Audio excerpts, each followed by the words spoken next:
నమస్కారం. ఈరోజు మనం యోహాను సువార్తలో అందరికీ తెలిసిన ఒక వాక్యం గురించి కొంచెం లోతుగా మాట్లాడుకుందాం. నమస్కారం. అదే, నా తండ్రి ఇంట అనేక నివాసములు కలవు. యోహాను 14:2. అవును, చాలా పరిచయమున్న వాక్యమే. దీని గురించి రకరకాల వ్యాఖ్యానాలున్నాయి.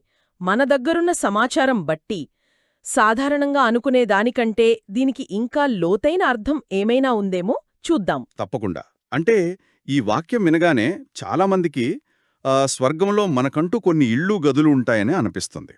ఇది చాలా ఏళ్లుగా వస్తున్న ఆలోచన. అవును. చాలామంది పండితులు కూడా తండ్రి ఇళ్ళు అంటే పరలోకమనే అన్నారు. విశ్వాసులకది శాశ్వతమైన స్థలమని. గ్రీకులో మోనే అనే పదం వాడారు దీనికి. దానికి తోడు యేసు చెప్పిన మాటలు కూడా ఆ అర్థాన్నే బలపరుస్తున్నట్టుంటాయి కదా. ఏ మాటలవి?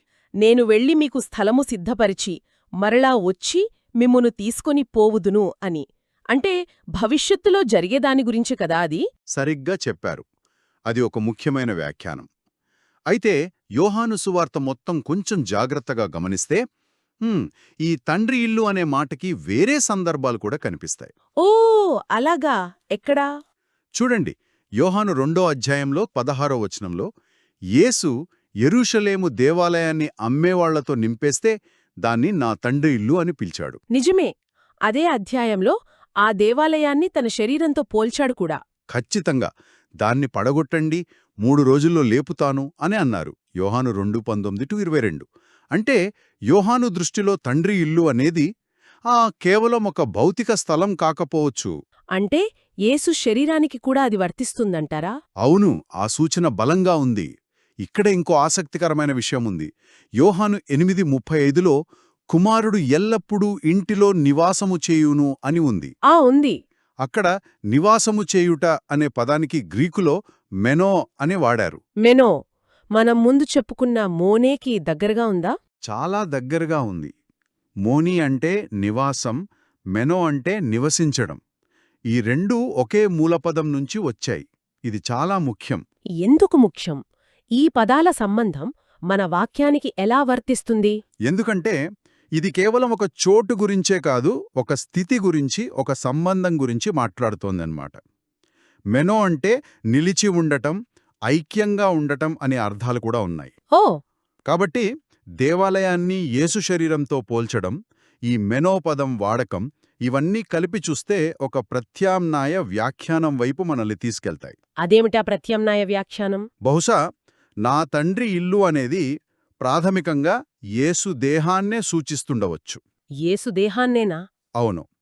అప్పుడు అనేక నివాసములు అంటే స్వర్గంలో గదులు కాదు, విశ్వాసులు క్రీస్తు నందు నివసించడమే. మన నివాసమనేది భవిష్యత్తులో ఎక్కడో కాదు, ఇప్పుడే క్రీస్తుతో మనకున్న సజీవ సంబంధంలోనే ఉంది. అంటే కొంచెం వివరంగా చెప్పండి.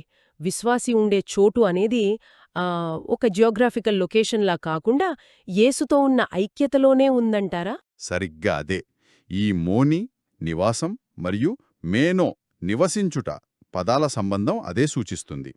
మనం దత్తపుత్రులం కాబట్టి కుమారుడైన యేసుతో పాటు తండ్రి ఇంట్లో, అంటే యేసు నందే శాశ్వతంగా నివసించడం. అంటే యేసు పరలోకంలో ఉన్నా, మనం భూమి మీద ఉన్నా, మన నివాసం మాత్రం ఆయనలోనే అన్నమాట. అవును, ఆయనతో ఐక్యమై ఉండటమే మన అసలైన నివాసం. అయితే ఇందాక మనం అనుకున్నాం కదా, నేను వెళ్ళి స్థలం సిద్ధపరచి మరలా వచ్చి తీసుకెళ్తాను అనే మాట. అది చాలా స్పష్టంగా భవిష్యత్తు గురించి, ఆయన రెండో రాకడ గురించి అనిపిస్తోంది. మీరన్నా ఈ క్రీస్తు నందు నివసించడం అనే అర్థం దానికి ఎలా సరిపోతోంది? మంచి ప్రశ్న. ఆ మాటలకు క్రీస్తు రెండో రాకడ, పెరోషియా అనే అర్థం ఖచ్చితంగా ఉంది. దాన్ని కాదనలేం. కాని ఈ యోహాను దృష్టిలో చూస్తే అది మాత్రమే పూర్తి అర్థం కాకపోవచ్చు. ఇంకేమై ఉండొచ్చు? యేసు పునరుత్థానం తర్వాత మహిమ శరీరంతో శిష్యులకు కనిపించడం, వారికి పరిశుద్ధాత్మని ఇవ్వడం ద్వారా వారిని తనతో, తండ్రితో ఐక్యపరచడం. ఇది కూడా ఒక రకంగా వారిని తన నివాసంలోకి, అంటే తనలోనికి తీసుకురావడమే కదా. అంటే పునఃపునదున్ తర్వాత మొదలయ్యే అనుభవమా అది? అవును, ఆ ఐక్యత అప్పుడే మొదలవుతుంది. ఇది పౌలు చెప్పిన క్రీస్తునందుండటం అనే భావన లాంటిదే. గుర్తుందా? ఎఫెసీయులకు రాస్తూ అంటాడు, అవునవును, విశ్వాసి కేవలం క్రీస్తును వెంబడించడమే కాదు, ఆయనతో ఆధ్యాత్మికంగా కలిసిపోయి ఆయనలోనే జీవించడం. సరిగ్గా అదే. ఇంకా చూడండి, యోహాను సువార్త మొత్తం మీద నిత్యజీవం అనేది భవిష్యత్తులో వచ్చేది మాత్రమే కాదు, ఇప్పుడే విశ్వాసం ద్వారా పొందేది అని నొక్కి చెబుతోంది. యోహాను 5:24లో చెప్పినట్టు. అవును.